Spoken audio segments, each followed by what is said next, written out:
Lottie, what was your question? Let's say I'm just giving you an example. Sometimes I go out each day of cutting more than a knife. So when I wanted to cut me fruit. I give it to them, or I wanted to cut me something, but like some people say, oh, it's cold. So now you're melon. So right, so it does depend. So if the knife, if everything was cold, theoretically, and there was nothing else that the knife was used for, their own knife. We don't know that. So again, it depends. So one example that I gave is, let's say, like a juice bar in the city. Let's say there's like, it's a place that just blends juices. Right. Okay, so those are things that a person can go to because we're blending it. So we're not worried about bugs. It's about tail. And as long as it's not anything that's you put spinach and it's blended, it's fine. Yeah, but who wants blended spinach? No one's doing that. No one's blending their spinach for the gibbet. In juice bars they have it. No, I'm just making sure. I just had to be very clear as to how I say it, because then so I don't want it to be. Yeah, let's say a person wants a kale, whatever. Now look, they say, look, some people are more strict. They're looking and they're seeing kale. I don't know, because there could be a lot of bugs. Whatever.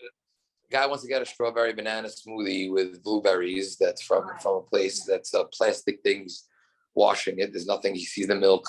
That's a very easy thing. There's nothing hot. There's no animal products. There's nothing there. There's no bishul goyim. There's no. So that's something that we could allow. Now, your mother's right. Like I don't know what's going on. Let's say if there's the hotel snack bar, that the same knife that's cutting grilled cheese could be also cutting the fruit. I have no idea. So I wouldn't. Is that a problem? Yeah, that would be a problem. So again, it depends from where. Meaning, if you see, let's say this is cold cut fruit in like a separate section, and like you see the person what he's doing, and you understand that, listen, there's this very clear section that's separate. So yeah, most people have things separate because of allergies anyway. So if a person sees like already cut, now you have to understand cut fruit. It depends. If there's Shulchan Aruch is very clear. If there's cut fruit that, let's say, is very sharp or pungent, let's say like even pineapple. So like I try not to get. I'm not going to get a pineapple cut thing, because then even if the knife was cold and clean, then it has the deen of a hot knife. Let's say like like you have your own garlic knife. A lot of people have our own garlic knife, garlic and onion, right? It's something that's sharp and it activates the taste. So if the person, we're not worried if, let's say, okay, could you wipe off the knife? Could you cut it? Let's say we see very clearly this guy's just working with the fruit and there's no problem. So outside of so that's fine. But a pungent fruit, let's say like a pineapple or something else, I'm careful with. I try not to do that. I am allergic. Could you just wash off the knife and make sure it's only for the fruit? The biggest things that people like to have away that could be allowed. Let's say like coffee, right? So let's say the coffee, they get the coffee. It's a regular. It's like going to Starbucks or any of those things. Non-flavored for sure.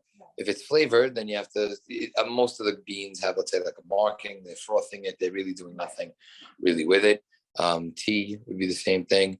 The biggest thing that people mess up with is eggs. That people think that there's no problem with eggs, right? Yeah. Eggs has the problem. So I'm saying, if you bring your egg pan and like you start to do things with the eggs, fine. But how many people really have that access to do it? Like I was just with my wife in Florida. They had like this beautiful breakfast. Saying, "Oh, we give you complimentary breakfast," and I'm like, "Oh, I'm dying here." Like it's everything. I'm having nothing. I'm having like we had the Chobani yogurt.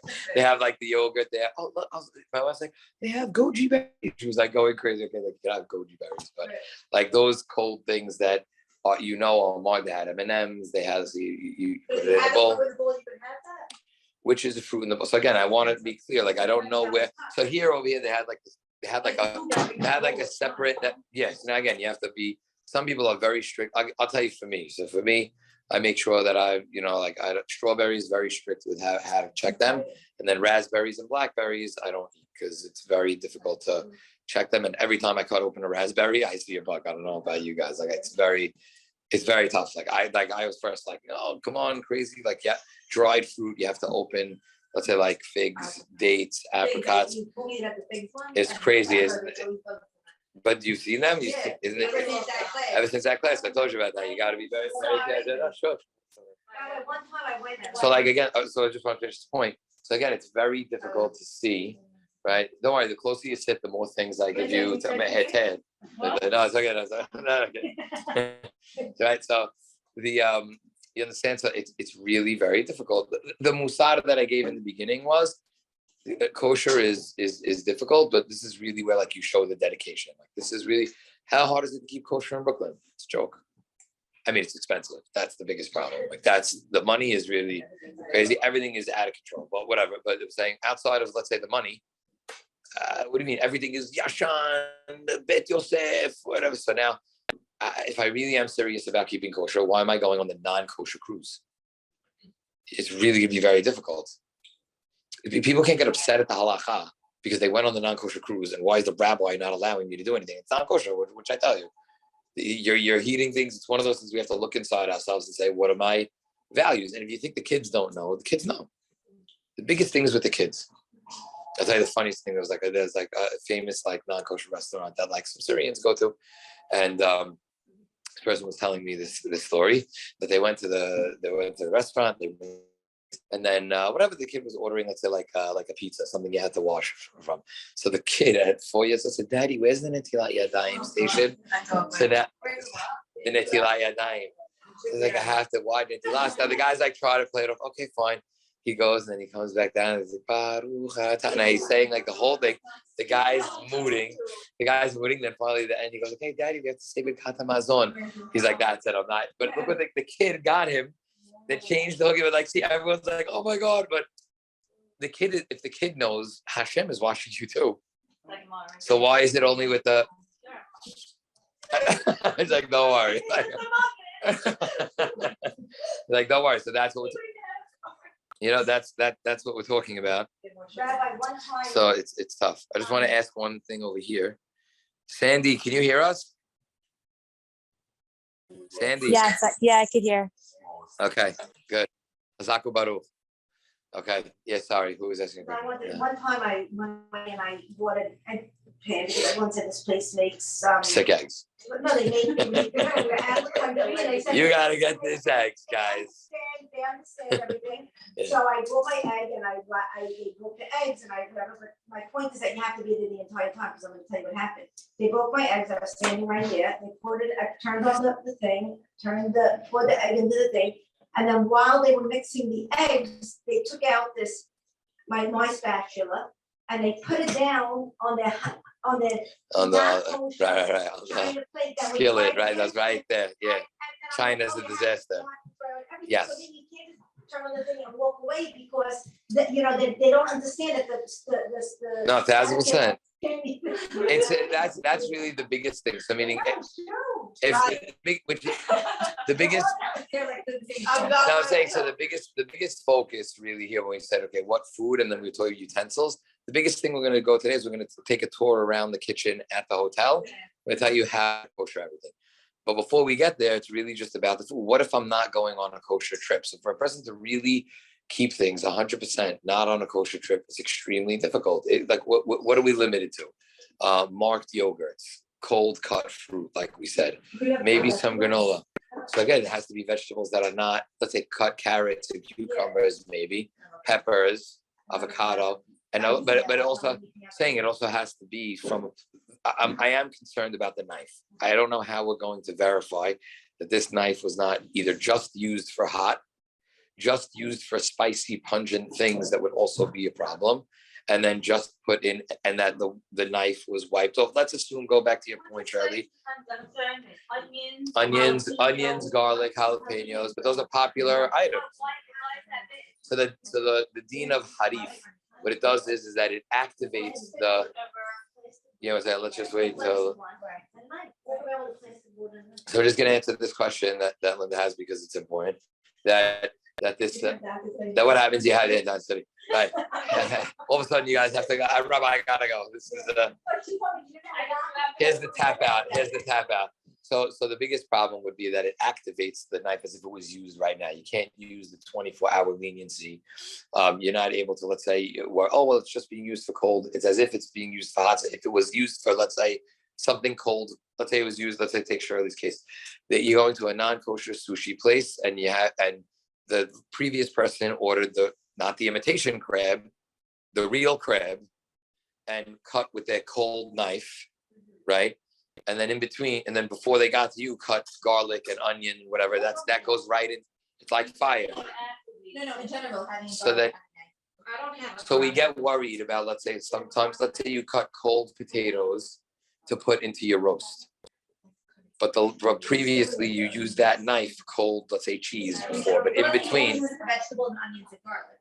Then you're fine. Oh, so that's fine. No, but I'm trying to say now she wants to use. I'm saying when you ask the chef in your own home, yes, but that's how I'm talking. In your own, you should have your own garlic knife. So let's finish this one. So So what happens if a person uses, let's say a person just uses the part. Let's say a person used the dairy knife to cut an onion. Now that you're right. So now that onion, I can't throw that onion if it was within 25. I can't throw that onion into the roast. People freak out. They say like this. They go, "Oh my gosh, you're cutting the onions for the roast." So you're not thinking, because in your mind you're saying what is a par of item. So the person's like la la la la la. She's cutting the whole thing. Also, she looks down. She's ready to go like this and throw it into the roast. And as she looks down, it's the same knife that she uses for dairy. So what it does is it activates it and makes it as if you just used it for dairy within the. It's as if it's fire. But let's say you used it for garlic, Unless it was within 24 hours. If it was past 24 hours, then you're still good. If you didn't use it right, let's say I just used it, whatever. Now all of a sudden I took that same knife was laying on the. A person is just sitting there. They were doing the dairy. Now, what happens? Thursday night's dairy, but Thursday night's also cooking for Shabbat. So this is where Thursday night you get all these questions because that's the same thing. She picked up the same knife that she just used for dairy, cut the onions, and now wants to throw the onions into the roast. Problem. So that's now we're on the same page, guys. That's why. Let's bring it back. Let's all do this together so that we can understand. So again, let's say I have a dairy knife. Okay, I cut cold string cheese now.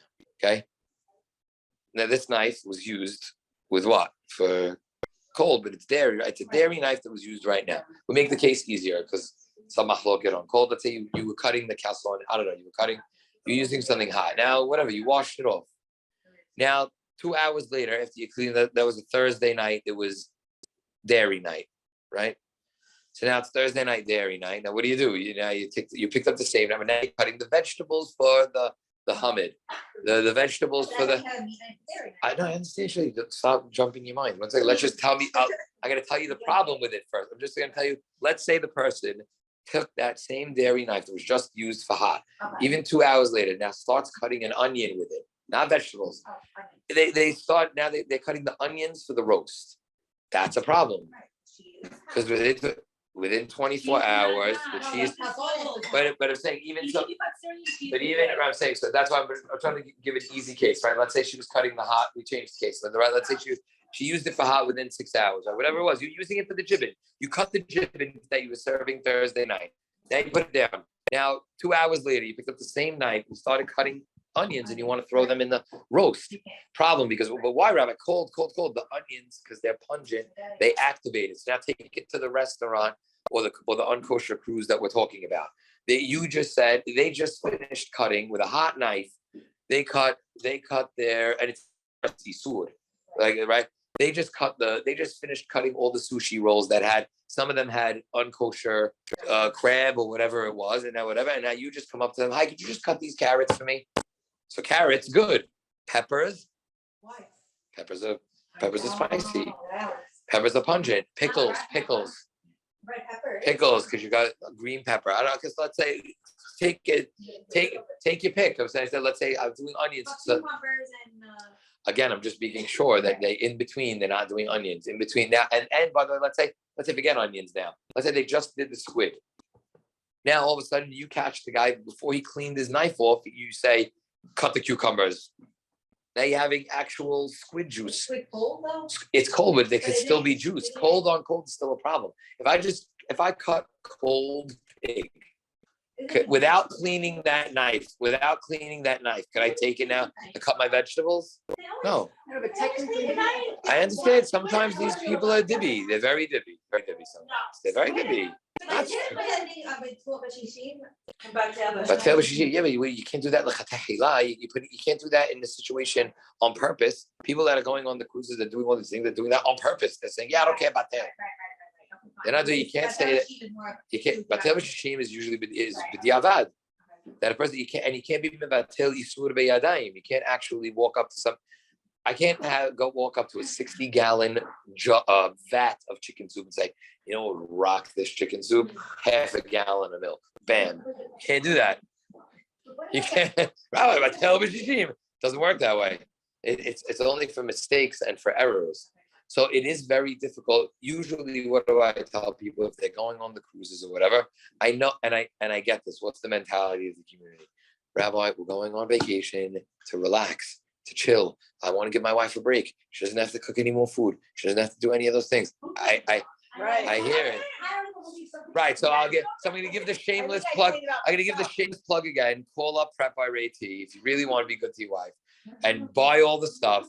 Have the suitcase, and then there's a lot of heterim for heating up.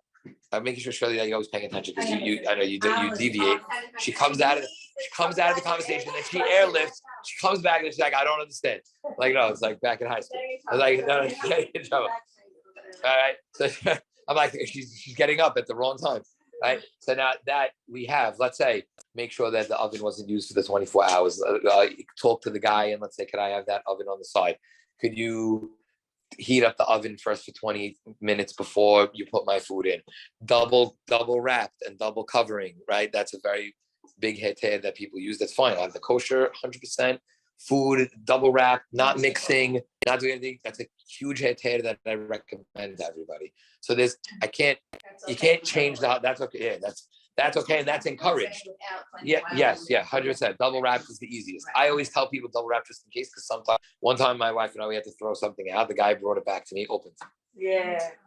They don't get it. Like if they don't get it, he brought it back. So now that's I'm doing a favor. I know it's not gonna get hot. I'm like, I know. I just wanna take the chill. Like it was just a. No, you could whatever. You could trust him if he doesn't understand the halakha. It's called mesiach lefitumo.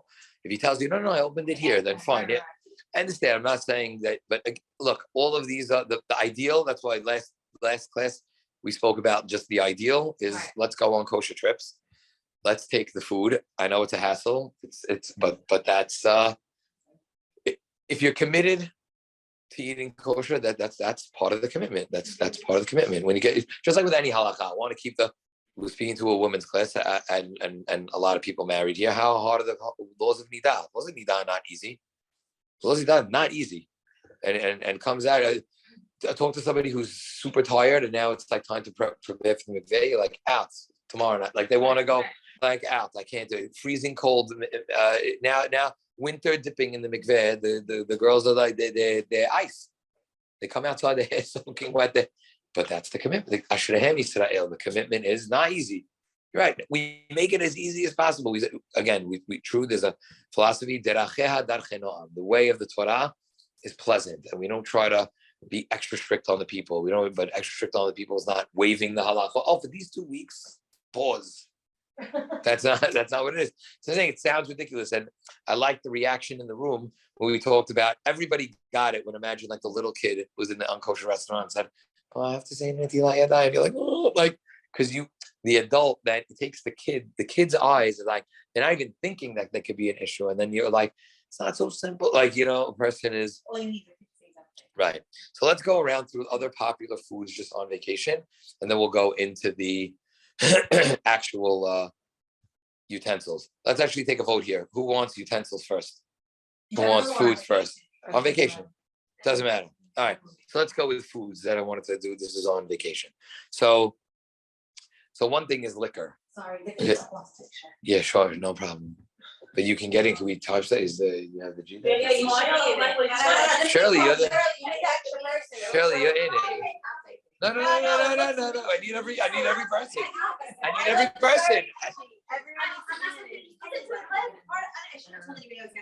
Yes, I got it. Like 12:40. Is that okay? Why? Who's? No, I just don't know if my baby should be back. Okay, fine. Sorry. Right. Yeah, we got 40 minutes. Back of my head, it's good. Also, people have to leave. No, I'm not. Only me. I know. Oh, fine, sure. I'm only heretic. It's okay. Wait, so listen. So now let's go over like a few just things that could be an issue, just like with certain foods. So another thing that's really that people think is alcohol. So I want to talk about that for a little bit. So any wine products are extremely problematic, especially if obviously because most of them on vacation are not marked, and it's a very, very, very serious offense. So I'm simplifying and running through it. So I'll give you some. No. So I'll just give you like a couple of examples. Let's say like some right. So vinegars have wine in it. It have it too. There's that, right? So you have those things that have a crossover with grape materials, champagnes. Don't they think if the grape was never turned into a wine, if it was never, because balsamic, the misconception is that it used to be aged wine. Right. Now it doesn't ever go through that process. So I don't know how you. So it's a good point. I got to plead ignorant. I didn't check up on every balsamic vinegar. You're right. I don't know. I was like, I don't know. I'd have to look into it. What it is, but let's assume that a person didn't know it's an Isur Torah, so you'd have to. It's not a Drabanan, so you'd have to err on the side of caution, unless that's. That could be true. I'll just plead ignorance. I don't know if the industry. I don't know if the industry on balsamic vinegar is totally like that. I don't know. I gotta find out. So it could be. I'm not disproving you. I haven't heard that, but it doesn't mean that it's not true. But like again, we have to be very careful the types of drinks that a person is ordering. Let's say a person just goes to the bar. This is a common question. They go to they're going to Cancun. They want to get pina coladas for the kids, right? So usually think those are a lot easier because they're usually frozen drinks. They have a mix. The mix is usually all marked. You have to add. I want to see it marked. Right? It's a specific brand. No, it's like no. They always have it. It's also the cotton candy. Like like when you go to parties with the cotton candy. The cotton candy, like the national cotton candy mix. I forgot also things like always kosher, but always ask for the box. And they're sitting there cold. They're rinsing out the blender. They're doing those things. And again, you could ask, could I have a new cup? Could I have a new thing? So that's something that a person can be lenient on. You have to be very careful though. And we'll do this as a separate class because we're going to do Shabbat in traveling.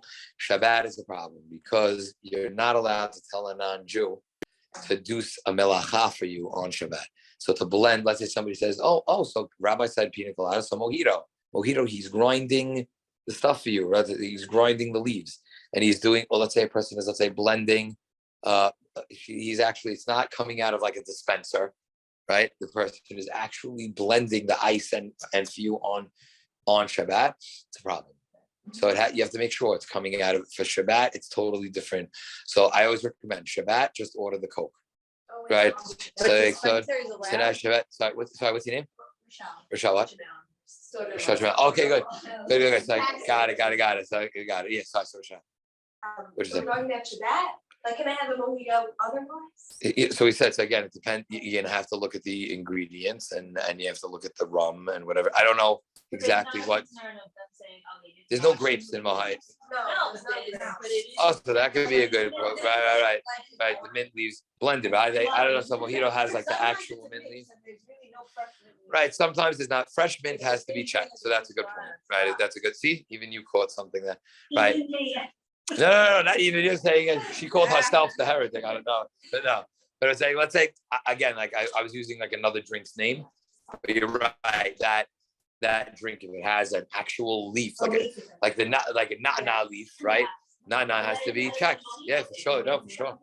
So yeah, so that's enough. Anything checked on vacation is going to need to have a Jewish person there. Rabbi dispensers allowed on Shabbat? So they're dispensing it and you're not, and it's a derabanan, and you're just using it for your drink. And even so, the machine is on. When you just go like this, it's called something called hasarat hamonea, just removing something that's blocking. So hasarat hamonea is not anything, and it's not even electric. Usually you're just going like this, and the valve is just opening something. It's not an electric thing. I had to turnstile, right? The only issue I don't pay, whatever that. So that's an issue. So if it's a dispenser, then yes. So good. So charging to the one more time. Your name, Sarah. So Sarah has a good point.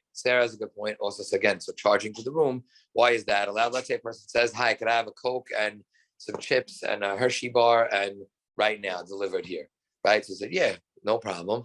They could give that to you, and then they say, hi, what's your room number? Yeah. So you could say, they want your room number. They could technically either, just catch up to you later, or why are they asking you for the room number now? It's from their side. They want to have it documented. They don't want to forget. So you could dictate it to them. You could just say, I can't sign, I can't do anything, but if you want me to give you my room number, I can.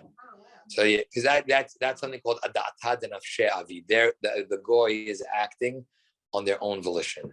So anything that the goy is doing by themselves, let's say, I'll give you an example for the day worker. Every time I give these examples, that people want to know more about these halachot. So let's say, can you have a day worker on Shabbat? She's doing the dishes, hot water, the dishwasher. Why? Because there's another way of doing it. You can wash it with cold water. And therefore, what is she doing? She's saying, you hired me here to I'm not gonna. Can you imagine, like the girl comes and like also she's using the Shabbat sponge in cold water, right? She's gonna kill herself. She's like, no, I'm gonna use the dishwasher for me. My job is done. Senora, I'm out of here. She wants to finish it as fast as possible. That's for her. You understand? So anything that's for her, that's why that's gonna be allowed. So same thing with the room charge. Oh, but she's writing. Rabbi, you're confusing me so much. You're telling me she can't blend. Well, the blending is not for her or him. You're the one drinking it. You're asking for a blended drink. So you're telling the goy to do a melacha for you on Shabbat. But she's right. That's asur. They have to take a Coke out of the fridge. You're hiring a day worker on Shabbat, knowing that this is going to have an No, not hiring her twice. Right. No, so you're right. No, Linda, you're 1,000%. No, so you're 1,000% right. You're not allowed to hire her for any. I don't know if this is also why people want to leave, so leave now, right? But there's no laundry on Shabbat. There's none of your laundry on Shabbat. There's none of those melachot. She can't. She's not. No, but even the housekeeper. If my housekeeper, if even I have a live-in, she's part of the family. I see my wedding picture. It's me with her, right? Like they're like, there's those families that they have that for like she was with us for 40 years, right? She looks decked out. They're like, who's that? Oh, that's the. Even yeah, of course, because she's doing a melacha for you. She can't even make you coffee on Saturday. Well, let's say she decides you don't know how to do it. She doesn't know what to do. So let me give you an example. What I think is this example. People usually.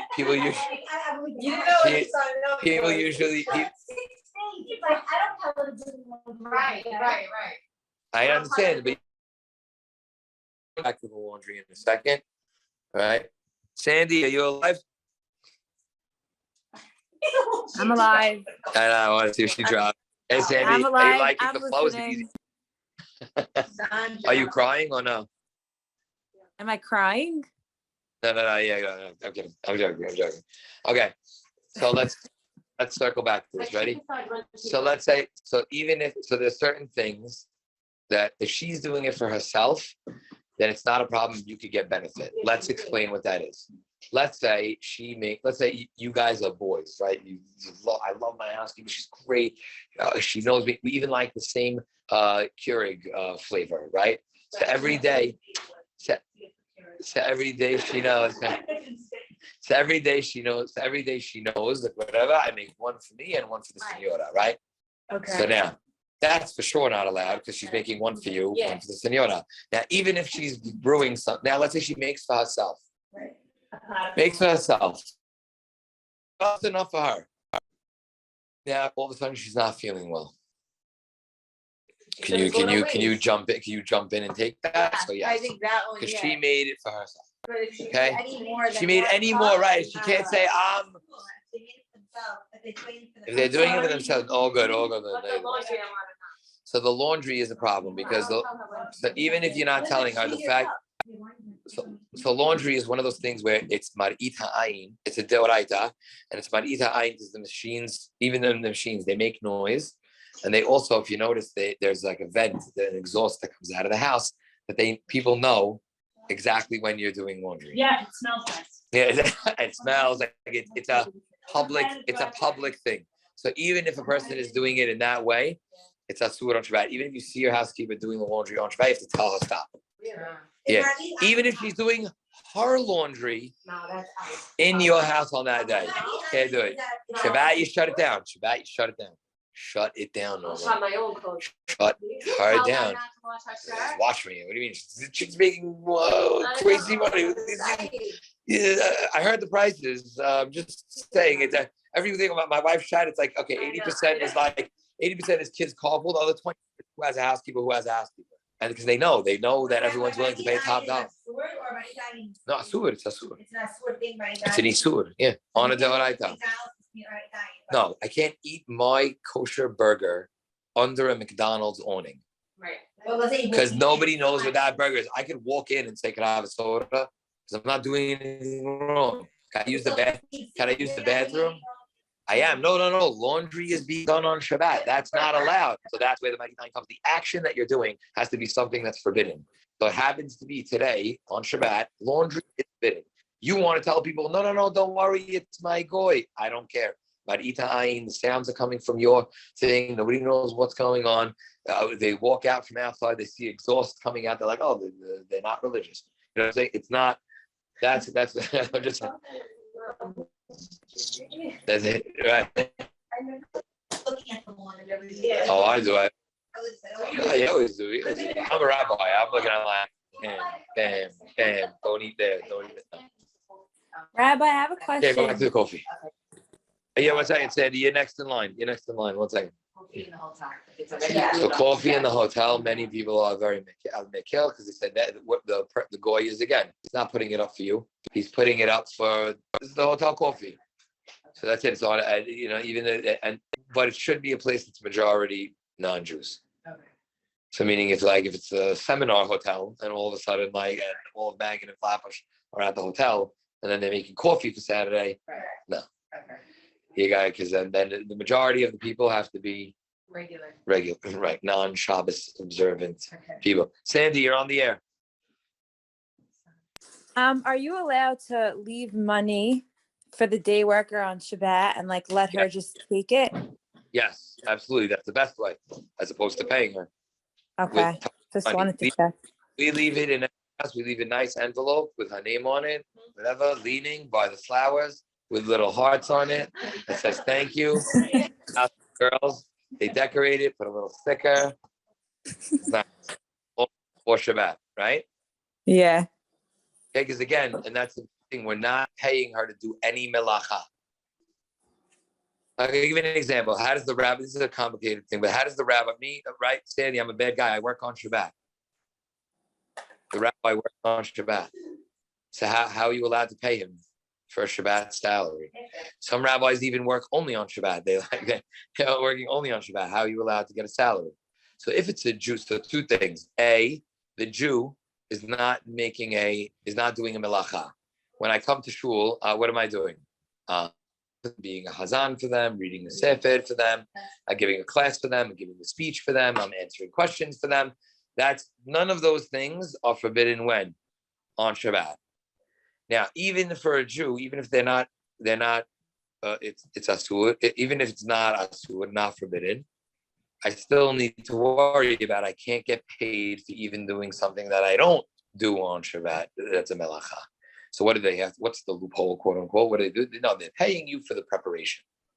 They're paying you because no one know. I should hope. I don't think the rabbis just walk to shul and they say, "Oh, I'm preparing my speech on Shabbat." Right?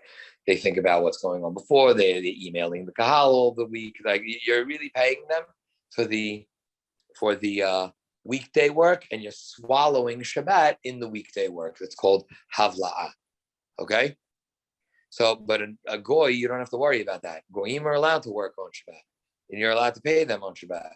I mean, you can't touch the money, but they can't be doing anything that's a melacha. So my day worker comes and babysits my son and cleans the dishes, even if she does that in her way, and she mops the floor, which even a Jew is allowed to do because it has a handle, right, on Shabbat, right, sweeps the floor and cleans off the mazan, I'm not paying her she can't polish the silver. She can't all those things are melachot. You know what I'm saying? She can't, right. That's about so cleaning the lettuce we do it from before anyway, because it's bored and other things. Right? But again, and she's not trusted to do that also. But again, it's something she can't do those things. She can't cook something. She can't you can't ask people who have a driver on all week, right? Some people have a driver all week. Oh, I'll tell her to pick up can I tell my driver to pick up my housekeeper that's coming from the train station? No, you can't. You're telling the non-Jew to drive a car on Shabbat. Okay, that was a mouthful. Good, Sandy? Yes, thank you. Oh, okay, so now let's go. So that I wanted to, it started with alcohol and we covered, let's say, the mixed drink. Let's go around. We'll have to spill into the next class also. Let's go to the koshering. So the first thing I wanted to people to understand is, why don't you have to dip the dishes in the hotel? Hey, you ever think about that? Because it's cold. No. You see, it's a fundamental disconnect. No. It's saying dip, not kosher. Dip. Dip in the mikveh. I go into. I just want the answers just to see if you guys understand. I have you. Very good. Clap it up for Shirley. Very nice. Shirley, why? Because you're not acquiring it. When do we dip dishes? There's 2 stages of getting dishes kosher or usable. One is you have to acquire them into a Jewish home. So if I buy utensils from Walmart, right? I don't know, I said Walmart, there's no Walmart here, but Target, whatever it is. I have Walmart. There you go. Right. So now let's say a person buys forks and spoons and knives, right, from Walmart. What do I have to do? Step 1, dip them in the mikveh. Why? Because you have to transfer them. You're transferring them from the ownership of a non-Jew into the holy ownership of the Jew. I know that sounds like racist or whatever it is, but that's the point. No, anything that dipping applies to. So I want to walk into the hotel. I'm super thirsty. I get this glass, right? So why am I allowed to? I didn't dip it in the mikveh.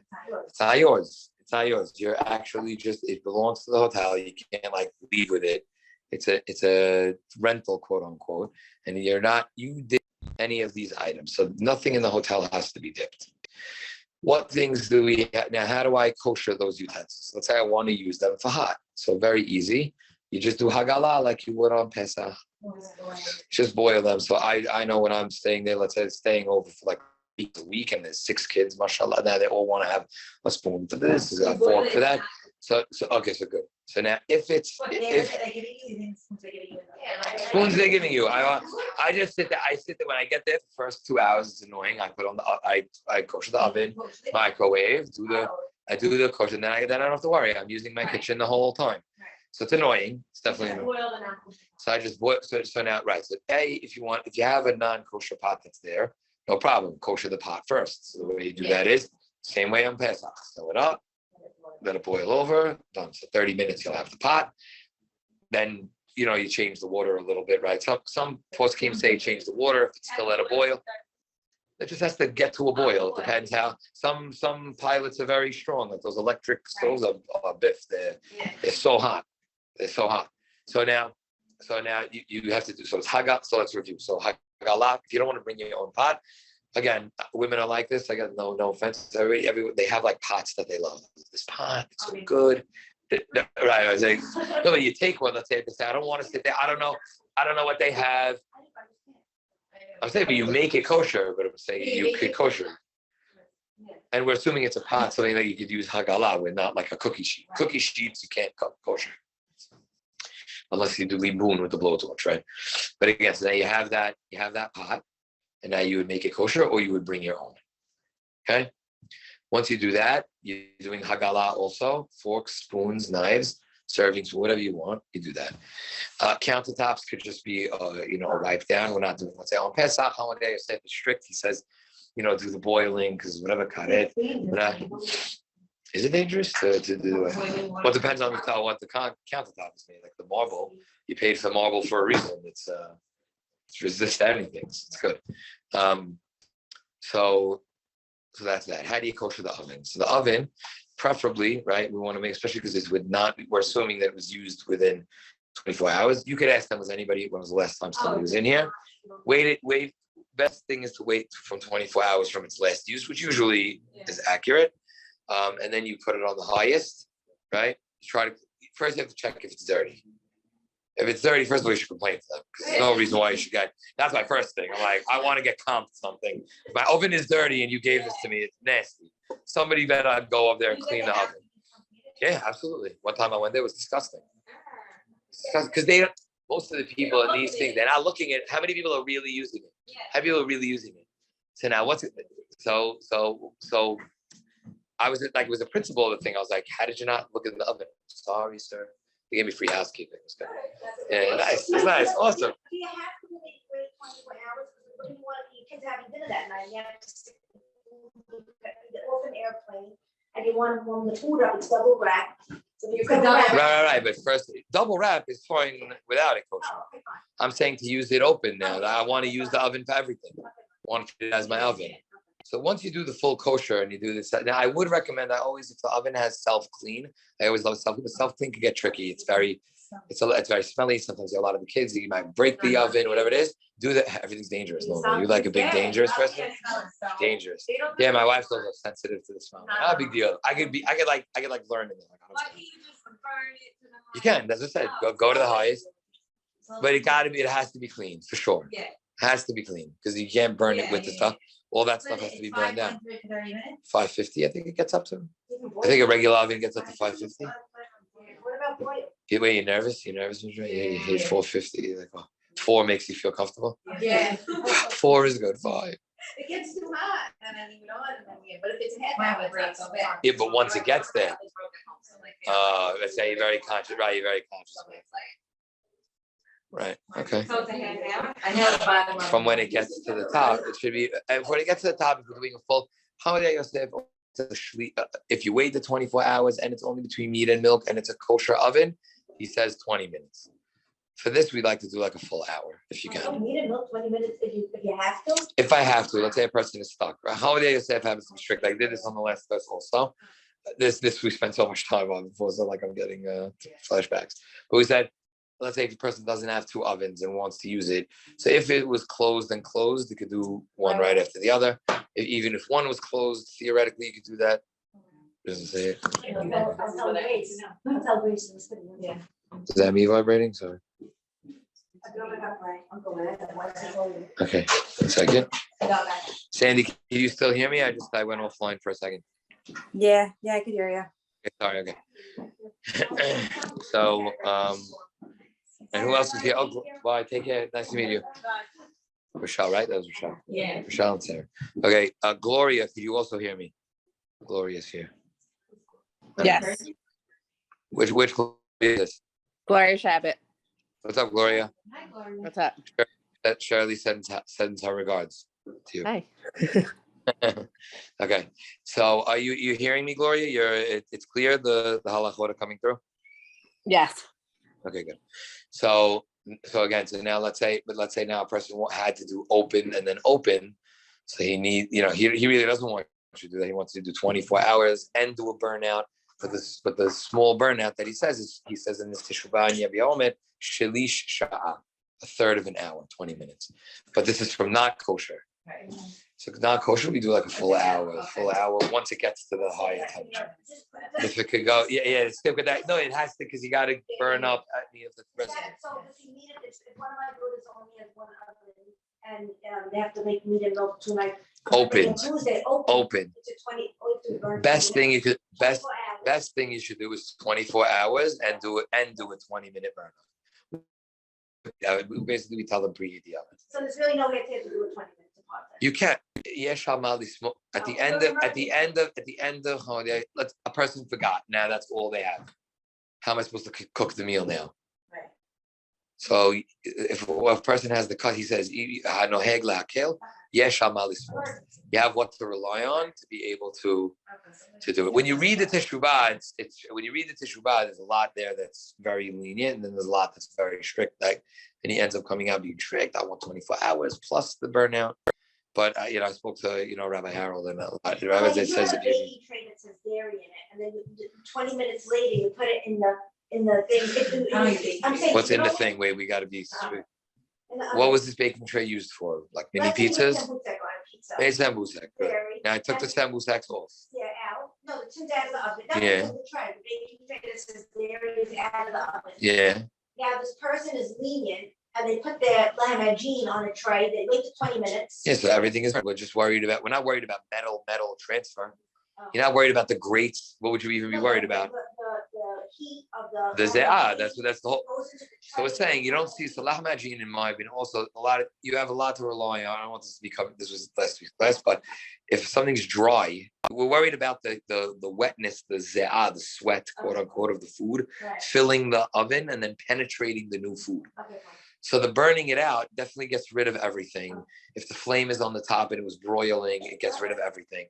Our ovens have vents. The oven stays closed all the time, so it really incinerates everything. There's no problem with that. I have a question. Yeah, sure, Gloria. Come Is on. it possible, like, could you do the burnout and then wait 24 hours? Let's say you want to use the oven right after Shabbat, but you don't know if the oven was used. Could you Yeah, burn it out? Yes, you could reverse the order. No problem. Okay. Thank It's you. even better than like it's not sitting with it for 24 hours. Yeah, Thank you. not a problem. Okay. Good. Okay. So that's we have a few more minutes, right? Okay, so let's talk about the microwave. So now I don't know how many people use microwave, don't use microwave. So microwave is easy. Clean it out. You don't have to wait. They do some. There's a big machloket as to what's really happening in the microwave. Is it fire? Is there heat that's going on? Is there ze'ah? What's happening? So we need to recreate the steam, the kosherized steam, in order to, because if you turned on the microwave and opened it, there was nothing in, you felt the walls. The walls are not hot. The walls are causing the beams to bounce around, and it's causing the food, the reaction in the food, for the particles in the food to start moving faster, and that's what creates the heat. So some very lenient opinions are like, oh, you don't even have to have, like, just put food, meat, dairy in the microwave, the same one after the other. We say still have to cover it. Right? So if a person wants to use one microwave for meat and dairy, everything should be covered. And if you're going to do opened, right, then you should do the same. You should have the same. You should wait the 24 hours. You should wait the 24 hours. Kosher with the water. So how do you kosher with the water? So you take a glass, fill it up with water, put it in. First clean it up. No, you don't have. It doesn't have to be with soap. It can just be with water. You don't put soap in the Hagalah water. Jacob told me. You don't put soap in the Hagalah water. There's bubbling soup all over my microwave every night. No, I'm saying I never heard that. Why would it be soap? But why wouldn't you just saying use the soap in the beginning? Wipe out. You have to clean out the microwave to make sure. The biggest thing, people forget that step. Like, you have to clean the thing. It has to be clean. No one would always go back to Hagalah. Nobody would take like, oh, I just use this for roast, garlic roast at a Hagalah time. What are you doing? They clean it and then they put it in. So you clean it out, put a cup of water, a glass with water, put that microwave on the highest, whatever level it would be. And then once the water starts to bubble and you'll see the steam come out, then it's kosher. It doesn't have to overflow. Doesn't have to overflow. Just the steam has to come out. So it usually takes which Jacob? Jacob Frank. I'm gonna kill Jacob. Jacob. He's the best. You got family right away. Jacob's awesome. Joan couldn't come to the class. Okay. I told him everyone had like a 5 minutes. Yeah. It's all good. It's all Torah. So that's how you do the microwave. Okay. The countertop, the burners don't need. It's not like Pesach where we have to do that. The burners, we just turn them on for a few minutes, and then that should be it. That's it. Clean them if you see any gas. And also one question, like, if you don't get to kosher, can you double wrap it? Yeah, but how would you? But would it get hot that way? I just don't know. Yeah, it gets hot. It gets hot. I Double remember wrap. one time we had to do it Right. one time in the hospital, something like that, we double wrap the. Instead of kosher, instead of koshering it, Yeah, double wrap it. was it dirty? Plastic bags. That goes in the microwave. Was it dirty? So I just make sure I get very nervous. I just really like that. Like, I like it to just be clean it, do the glass. Everyone has a glass. Like has a glass. It takes minutes. The microwave takes a few minutes. That's it. But right. Yeah. It depends if you know from a Jew. No. So what type of place? If it's glass plates, so then glass. Yeah, glass is not a problem. Glass is not a problem. You could use the glass plates. Ceramic, no, because I don't know if it's not kosher. I don't know who used it for meat, dairy, No. And most of them are ceramic. Yes, you may. That's why this glass. If you're going away, let's say, Vacation and halakha. Vacation, yeah. You're having breakfast, you have cereal and bowl. So we said, so holiday Yosef, some people say, if it's a glass bowl, well, let's say like Ceramic a bowl. right, it's a ceramic bowl, there's what to rely on to make sure that if it's cold, that you can. Holiday Yosef actually has a teshuvah where it seems to be that he's strict with all ceramic plates. Like even for that plate to be the one that you're using it on cold. It depends on the circumstance. Like I guess spoon is metal. Metal is we're worried about it. We're not worried about it releasing anything in with cold. Ceramic, some authorities do say that even on ceramic, to be strict, it depends on you ask the local rabbi if he wants to do that. Your own so hot is different. No. I thought we were talking about ceramic. Okay, right. So glass is fine for us. The ceramic is a problem with any heat. No good. So ceramic is an issue. I'm trying to give you a bigger chidush that there are many people who are strict on ceramic cold. But it is allowed. Yeah. Shama. People have to, but ask your family rabbi if they want to. Right, ceramic cold. Yeah, kosher hot chocolate in a. So that's interesting. Somebody brought that up and said, "What if somebody does like hot marshmallows in another ceramic cup?" So I never really thought about that. You know what I'm saying? Yeah. Could be a lot. That's a lot. Nobody has marshmallows on vacation. Yeah, they know. Where are you I'm at? not, like, In Florida, you have that. I don't use any.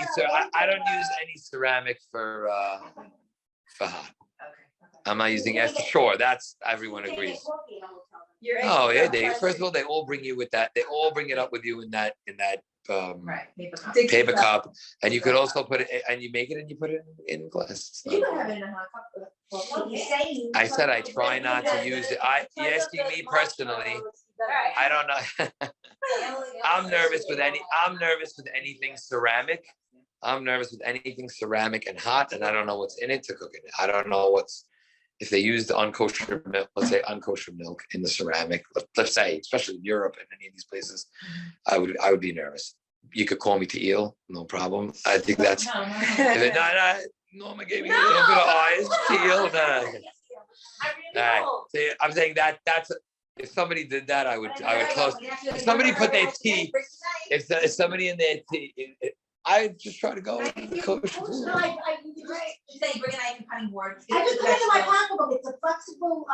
I think Shirley's just having PTSD from her having the mom that has a knife and a cutting board on the beach. I think that's really just what she's trying to express to you. So I'm not saying that it's a survival kit that's what you should be bringing. But if a person was lenient to get coffee in a ceramic cup, I can understand. But I'm not, because you're right. It could be very low percentages as to what's there. It freaks me out. Also, it's easy for me because I'm not a coffee drinker. I don't drink coffee, and I don't really like the. I don't drink coffee. I'm having everything in glass. I'm having everything in glass and paper and plastic cups. I do hagala when I get there. Yeah, it's cold.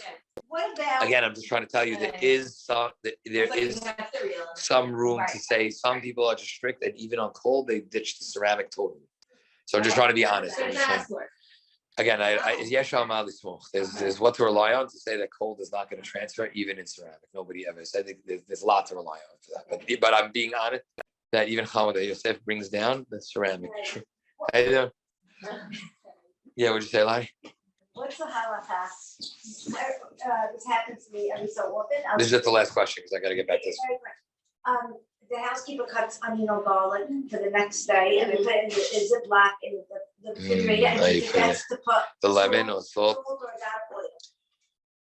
But you want to say it's in the bag? It's not open. It's zipped in the bag in Ziploc. But just every once in a while, I'll forget. Put it in the freezer. You put it in the freezer. So that's from the Siman and Shulchan Aruch that talks about segula. Right. It says segula to not read. Once you cut half of it, if you leave it open and it goes overnight, there's a problem unless you added something to it. So right. So if you forgot to add something to it, it's just segula from Maran. You should throw it out. I want to just go back and double check if you zipped it. It was totally covered and encased. it may be okay, but I don't think so. But it's not. No, just an onion. It applies to certain foods in Maran. No, it's Maran Shulchan Aruch, and it says items that are asur. It's in the Siman that says items that are asur because of a segula. So segula. So they mix it with something. I wasn't prepared with that Siman today, so I just have to. I'd go back and I want to go back and look and see if there's any aharonim. Like if my housekeeper prepares on Friday night and she chops everything, every once in a while I'll forget and I go, oh my God, I relied on the fact that it was Ziploc, but I don't. So I gotta go find out if usually there might be leniencies if it was covered, but without anything in it, it's not leftover from the. No, it's just a chopped onion for the next day, so I can prepare something, like a sliced onion. So I'm thinking if it might be allowed if it's in the Ziploc, I'll double check for you. I want to double check because it's not fresh in my mind now. So let me go back. I gave a whole thing on artichokes in the chat. I happy piece you're thinking each time. I still ask him again, I'm like, but it's allowed. I gave the fresh artichokes is a very big problem. It's too leafy, too leafy. Unless you clean the entire heart. Yeah, but I'm just saying it's very hard to do that. Frozen bottoms and the frozen and canned, frozen bottoms fine. Frozen canned hearts, you gotta rinse each one. You just have to rinse it. But like you do, we do the soapy solution, we do the canned one that you guys sent. No, you don't know. I'm talking about the one from Trader Joe's, frozen. Oh, the frozen one, we said it was okay, we gotta rinse it off. Then there was a canned one that was the actual heart. That's a little leafier, that's inside, you gotta pull that out, drain it, and you gotta wash it like you would regular. So we don't buy. I know, I want people to do, I just want to. I know, so go back, I don't wanna contradict what I said and confuse people, so like, just look at that. When I was sat with it and I was on it and everybody had the products with me, it was a beautiful, nice text, and just send it, because I wanna make sure we're talking about the same thing. Yeah. I'll send it to you. I'll find it. All right, guys. Thanks again for participating. Thank you, Sandy. Thank you, Gloria. It's wiggling, but not coming. Take care, guys.